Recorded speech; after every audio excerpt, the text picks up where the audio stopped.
All right, everybody, welcome back to the channel. As you can see, Drew's car is getting further and further along. We have probably put in 140 to 160 hours in both of the cars in the last 2 weeks, and we're going to kind of do this one a little bit more of a reversal. Unfortunately, we lost a lot of audio due to a faulty microphone and me not actually checking over the video after, especially after you do a 5-minute video.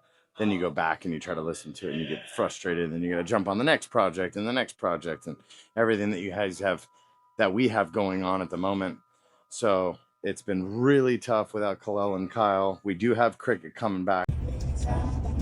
Hello? Is this the boat guy? Hello? Boat guy, is this working? I don't think I got service. I need a new phone. On Saturday morning, so I'm super excited to have him back. We're also adding another person to the paint side, more on the prep and fiberglass side. Again, we really don't do paint. We have the capabilities of doing paint. It's very difficult for us because of the costs of everything, and the amount of work that we already have, that we are already scheduled in to do. But when customers want part of their build done and are deciding, okay, hey, you know what, while we're here, we might as well do it, then unfortunately we have to do it. Fortunately, we have to do it because we want to see these cars leave here happy and customers happy. So thank you again for tagging along on these videos. We really appreciate it. This is the beginning of part 7. As you guys know, we have been 3 weeks now without a video, almost. This is the 3rd week, so I got to get something to you guys so you guys have some understanding of the progress of the vehicles and what's going on. But I do sincerely apologize because there's a lot of people hitting us up about it, and I just wanted to make sure that you guys knew that we're still here, we're still alive, and we're still kicking. A lot of changes have happened, so we've had to kind of juggle those changes. But I'm going to dive right into it and show you what's been done and on Goat's car and on Drew's car, so you guys see where we're standing right now with them, how much more we have to go, all the progress that's been made. So I hope you guys enjoy the video, and sorry because some of it I'm going to have to do some voiceovers and go from there because Adam really fucked up the microphone. Always. I'm just fucking with him. It was totally my fault. So let's get to it. Well, Drew's car is pretty close. We're really good. We have all the wiring ran for the engine termination side. Everything is plugged in. So all of that has been wired to the Holly. We are waiting on some wiring to come in from our provider through Dell City to where we can get all of the hardcore heavy components done, but all of the plugs are done for our fans, for our trans cooler, our oil cooler, because we're going to run our trans cooler through the radiator. We're going to walk inside in a second so I can show you all that, but Pancho's got everything pretty much pre-loomed on all of the wiring because we like to have all of this done. It looks super nice and neat. It's not just hacked up and butt connectors everywhere. There's one last thing that he needs to do, which is the coil wires. This is actually a good tuck here. Good tuck here. I don't like these. They're a little long for me. This is shitty. This is a good tuck, and then this is a little tight. We might need to extend that one a tad, and then this one's perfect. So that's what I mean by tucking the wires. Everything runs under the intake manifold. You barely see any of the wires on here. The only thing you're going to see, because the coils are on top of the valve covers, we have to have those like that. But our heavy gauge alternator wire is done. We also run a diode to these alternators so we can keep up to 14.6 at idle, and I'll be placing that diode recommendation that we use to get these things to generate that much voltage coming out. You guys can see it's under its own power, and in a way it rolls. SMM came through, got us the spindles, the QA1 setup, everything that we needed for this. The sway bar up front is in, tie rod center link from Rare Parts. Pitman arm, we're going to reuse the factory Pitman arm from that one. We have to do Hydro Boost next, but we have to pull this front radiator support off. So in the time that we were doing some other paint work, we wanted to catch up and get all of the AC components, radiator shroud, upper radiator shroud cover done. So now this is the last part to be painted. We're going to go ahead and pull this off because we have a new prepper coming in tomorrow, so that'll be great for him to jump on, get that knocked out, get this prepped, get a lot of these brackets prepped, because those will be painted. After these are done, we like to tape these off and get these sprayed as well, because they do look a little bit better in our eyes. We leave the tanks on the radiator aluminum because that's just traditional. There's just some other aluminum parts that we go through. We rib nut our ground to the chassis. So that's one thing that I do see people don't do the way that we do it. It's just the way we do things. So if you guys want that as a recommendation, I believe that is a 3/16 bolt, if I am correct, 3/16/18. So you're going to need a riv nut tool and a riv nut to be able to drill in. Put the riv nut there, and then you're good, and then you basically have it. A lot of people will weld studs prior to powder coat. We like this look so you don't have a bolt sticking out. And then we use the old setups that are here for clamps and any kind of wire holders and stuff like that. So that's kind of out of the way visually. Still have to do an alignment, but we have a makeshift alignment done. We make sure everything's test fitted. We have enough clearance here for the water pump, the pulley, the lower pulley. We had no battery tray, actually. We did have a battery tray, but it was so rusted out on this side that Adam had to do a bunch of repair work to that inner fender and then some repair work to the battery tray. That is already done and completed on paint, which we'll go see in a little bit. I might actually try to have Adam do a blend down because everything else looks so beautiful, but then you get to this satin black here, which we could probably get away with the satin, but this green and this little chip area is not jiving with me. So maybe wet sand that down, blend some clear into it after we throw some color back on it.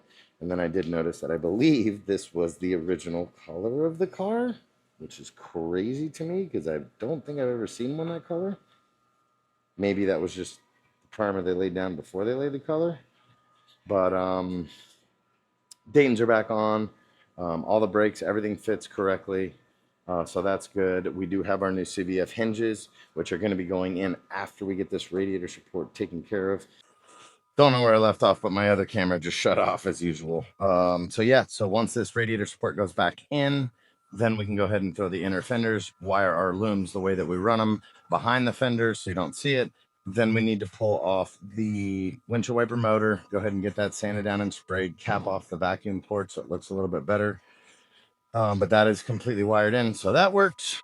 And we're off to the interior. We have our little bulkhead piece that comes out here, so that's going to actually sit just like that. And then we'll go through the interior and show you guys how we do the wiring and start the wiring.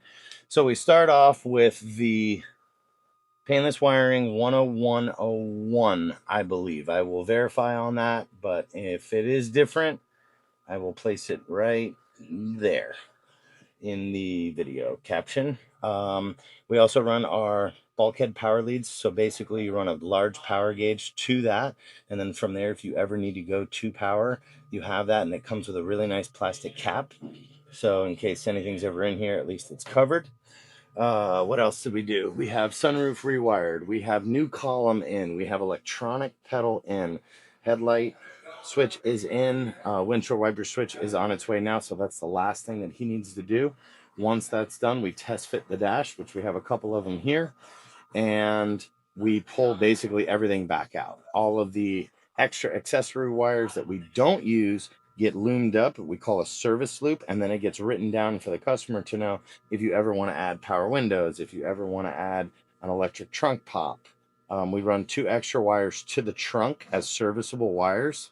So in case you ever need to get a little bit more out of fuse panel that we put in here, which is a 28 circuit, and we really only use about 15, but you're able to go further and further with it by using different circuits that are actually on that 28 circuit 10101, I believe. Then for the Dakota digital gauges, a lot of people always ask us, how do we pretty much wire these? This is your Dakota digital box back here. Now in front of that is the BIM 012 Holly. That Dakota Digital BIM works in conjunction with the Holly. So your wire is going to come out of your Holly Terminator X there and then get ran into here. And then from there, you're going to have an input into the BIM input output. That is going to allow all of your gauges to work simultaneously with your Terminator X Max. So that is a BIM 01-2-HLLY. That is the easiest and simplest way to run any Dakota Digital with the Holly system.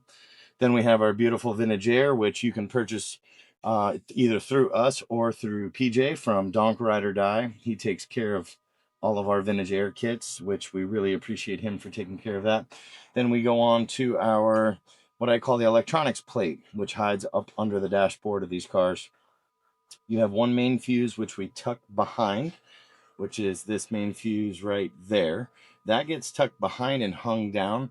So if you ever run into a problem with your Holly, 90% of the time somebody left the key on and you disconnected the battery and put the battery back on, that is where you will probably have a blown fuse. So we tuck that under and then we mount it to the bottom side of the plate. So all you have to do is really just drop the glove box down, pull out the cardboard, reach up under there, pull out your fuse, and you're back on the road. Swinging dicks, baby. And then the dashboard is out and is at Eric's right now because we have a really cool setup that we're going to do where the AC was on the driver's side, which is going to be your park reverse neutral drive selector.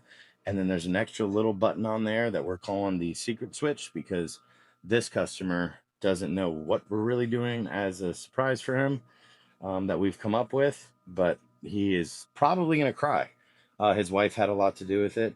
Thank you very much for ruining surprise, but it's cool. We get it. We get it. And all good. You know, this car's coming together really good. All the lights work, taillights, blinkers, horn, everything's all wired in and ready to go other than two wires, which was, the horn selector and then also the, ¿qué más tiene que hacer? The windshield wiper switch, right? Solamente? And the windshield wiper switch. Yeah, the connector's here. So we're all done with that. And that's it. All right. So yeah, we should be pretty much. Oh, I'm sorry. Agarra el blanco de ahí so I can explain to them the input and outputs. Yeah. Tirala. All right, let me show you guys something that's pretty cool. Oh, and by the way, this will go back to Eric because we're not audio guys and we had to take a lot of audio out of here. So that is one thing that we want to make sure you guys know that this will go back to audio because I'm not an audio guy and neither is this guy. So, Eric, yeah, we left all your wires good and we pretty much labeled everything. So hopefully it's not a big problem for you. Now, this is your input and output from your Holly Terminator.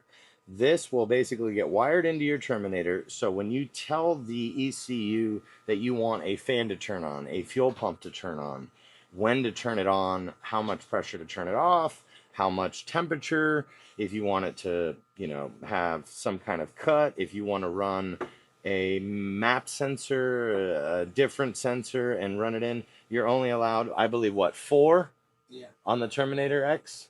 So on the Terminator X, you're really only allowed 4. This will get wired into our really nice MSD solid state relay setup. And then from there, all of our wires the heavy wires that we're waiting on are going to get ran to the fan, to the oil cooler fan. And I think that's really it. We have the 2 fans and then we have the oil cooler fan, right? Right. And then 3 fans. 3 fans. And then we have fuel pump is Holly.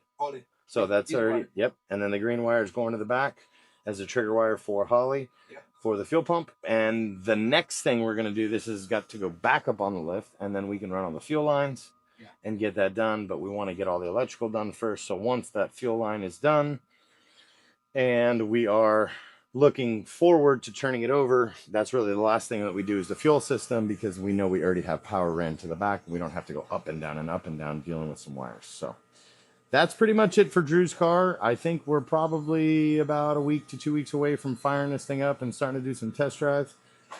And unfortunately, like I said, I fucked up Pancho and the microphone didn't work on a lot of the old video. So, ese trabaja. Okay. And then that's another thing that we need to make sure that we have. From this to go, it's typically up here, I think. But y eso te va a ir al switch. Yeah. Yep. Sunroof works. I closed it this morning because I gave it a bath. We need to get steel wool for the glass, and then I also want to show them the trick with steel wool for chrome and for the glass. And maybe we get the steering wheel put on because we're going to be moving it. And then let's get the steering, same steering wheel, and let's get the 3/4 double D and the shaft made. So then we can at least move it since we makeshift and I shifted the alignment this morning. But that is the update on Drew's car, and she is clean, ready to go. Now it's time to clean up. We're going to be doing some cleanup in this area here next as well once we get that pulled off, just to spruce that up. And it looks a little bit better, and I think I might send this out to get polished because all the other bright work on the car is pretty good. So bodywork, polish, and then a little bit of scuff, and then call Drew and see if he wants to add this on to get this cleaned up, because to me it looks like shit. But if not, we'll probably just do it anyway and get yelled at for doing it. And windshield wiper. So that's the update on Drew's car. I hope you guys like this one. Now we're going to transfer over to Goat's car, and I'm also going to show you some finished painted work that we've done. So one last recap. Fabrication was done on a lot of the parts to clean them up that needed fab work, like the inner fenders, the battery tray, and a couple other pieces. And that's pretty much it. We're going to blow this thing back apart. We're going to get it all loomed and hopefully see some cranking on this thing in the next week or so. I did that. And that one actually came out much better. But I'm actually proud of myself. I'm not a fabricator at all, but Adam made me basically go through it and do it myself. And I learned a lot. That's why this side looks much better than this side. And I'm actually going to go back into it, slice it, tuck that fender line where it kind of pokes out a little bit. And she's ready to rock and roll for next week at Sebring. So if you guys are in Florida and want to come out and see a slide, it's going to be the first time this thing's ever going to be drifted, and me as well. I don't know anything about it other than I've done street drifting shit, but nothing like these maniacs out there. And I feel like I'm dealing with a lack of speed on some burnout stuff. So we'll go out and have some fun. We got a whole bunch of Kenda tires and we'll go from there. But look at that chassis. Oof. Looking killer. I love doing that. It's amazing. Suspension's got to go back in. Sway bar in the rear's got to get back in. We're waiting on Justin from Pros for the gas tank. From Rock Valley. He said we should be seeing that Tuesday of next week. Then we can get this down. We can get that mounted before this goes down. That's my main goal, is to have the tank strapped and in, and already have the fuel lines kind of routed, but we have to have chassis mated to where we know what clearance we have, because this is going to take some big boy fuel lines. This is either going to be dash 10 or dash 12, probably going to go 12, all the way up to the front to a massive regulator. And Adam absolutely killed it on kind of the two-tone. Remember this was black before and powder coated, and Raul did such a great job on it. There's a couple little spots we might need to wet sand out, but no runs, no drips. It looks absolutely beautiful. This color is stunning for this car. And we got to go back under and touch up a few little spots on the car. And then we can get this mated. Another thing that we noticed is that when it came to us, when we lifted it up, we had some scratches down the side. So we're going to clearance this area here just a little bit and bring it back a tad, even though we are going to be painting this car later on. I think I'm going to bring this back about 1/8 of an inch, which should be good, because I feel the inner and I feel the outer, and the outer overlaps this way about that far.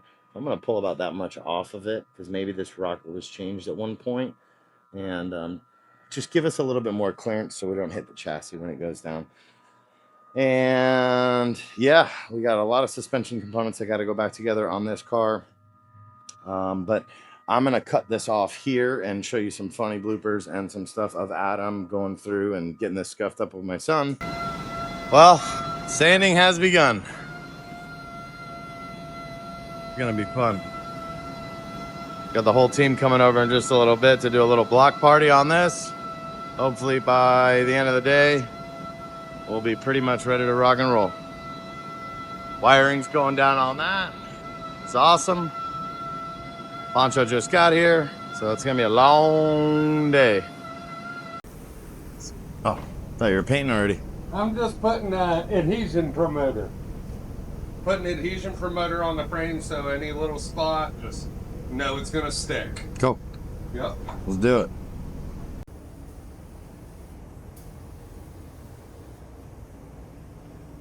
It's going down. Yes, sir. Meet me in the bar. It's going down. Meet me in the booth. Meet me in the booth. That's right, baby. It's going down. Meet me at your mom. Going down.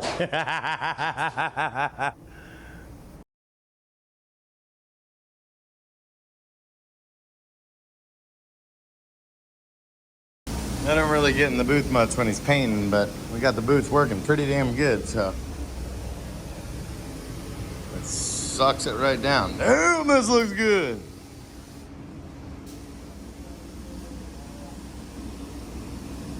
Me likey.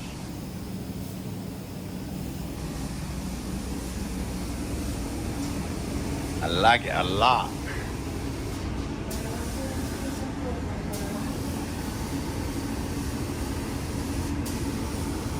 What are you singing over there? What are you singing over there? Something in Spanish that I don't know how to sing. Something that goes. Do it again.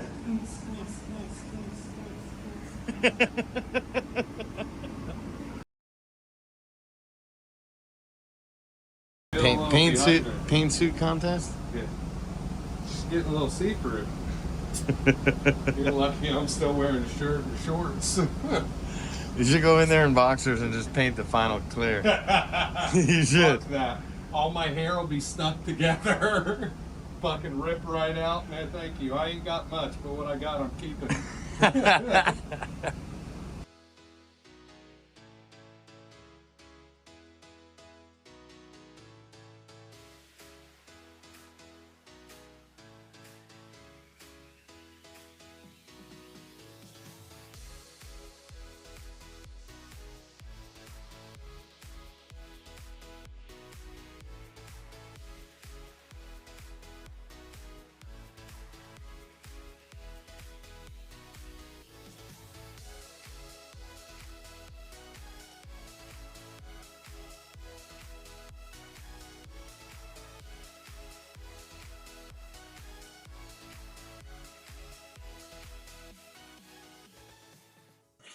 Hayden came in and did a lot of help with us, which was great on getting this thing prepped because, you know, to be honest with you, sanding down powder coat isn't that bad, but it still takes a lot. And the tape work and the time to actually get that done was pretty astronomical.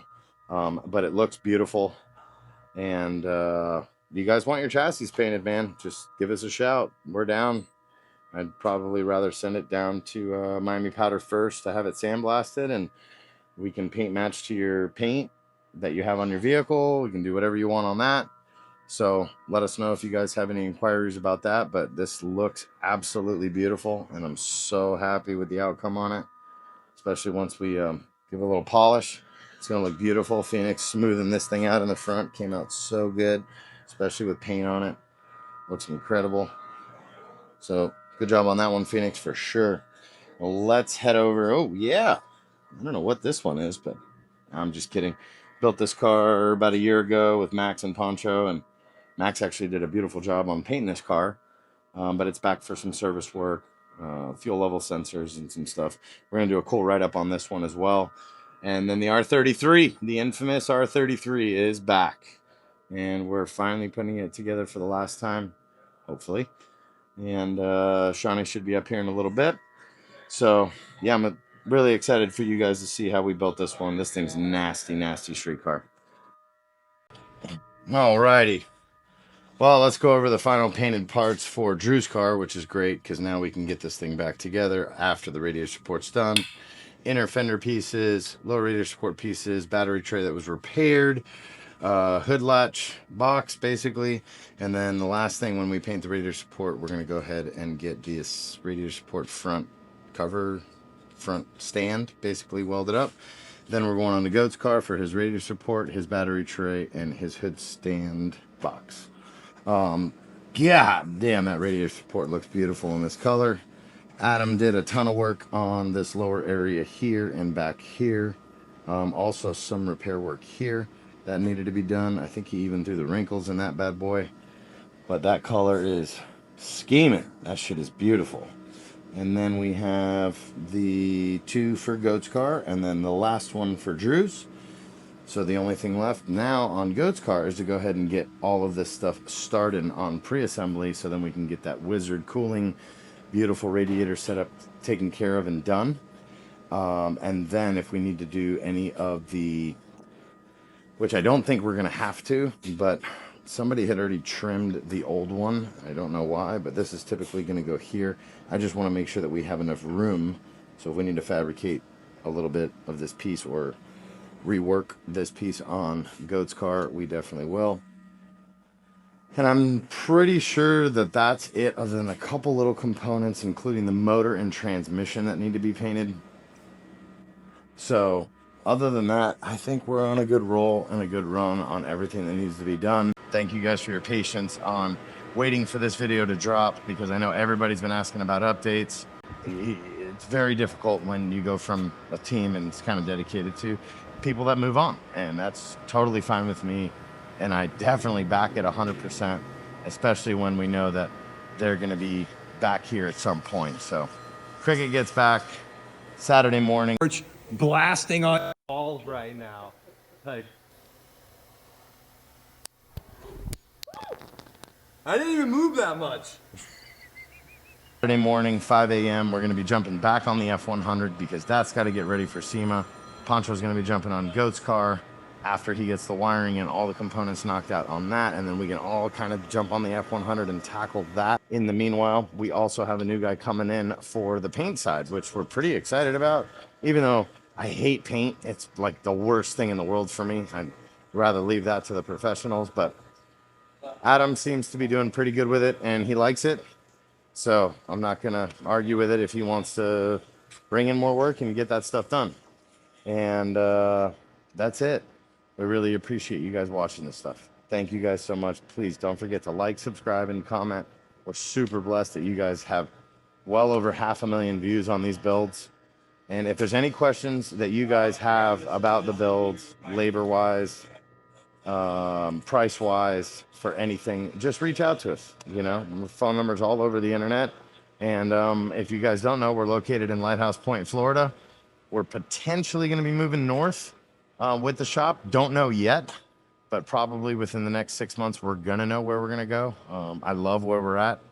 It's kind of close to the house, but I definitely want to be compound bound in the next 6 months, which would be great, especially for the guys, because cost of living in South Florida is astronomical right now.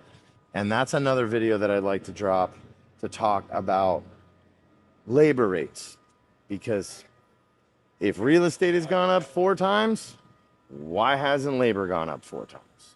And I think that's something that should, if you're a shop owner watching this and you want to get together with us and talk to us about this little algorithm that I put together, it's time for labor rates to go up, boys. So might wean out some of the herd, worst comes to worst. But yeah, like, subscribe, comment, and share. Thank you guys so much for watching these videos. We really appreciate it. I hope you guys like that little insert that I did with Adam and getting some paint work done. Unfortunately, I messed up on the audio on a lot of this and a lot of these videos from this last 2 weeks. So thank you for being patient as well. Hope you guys have a great day.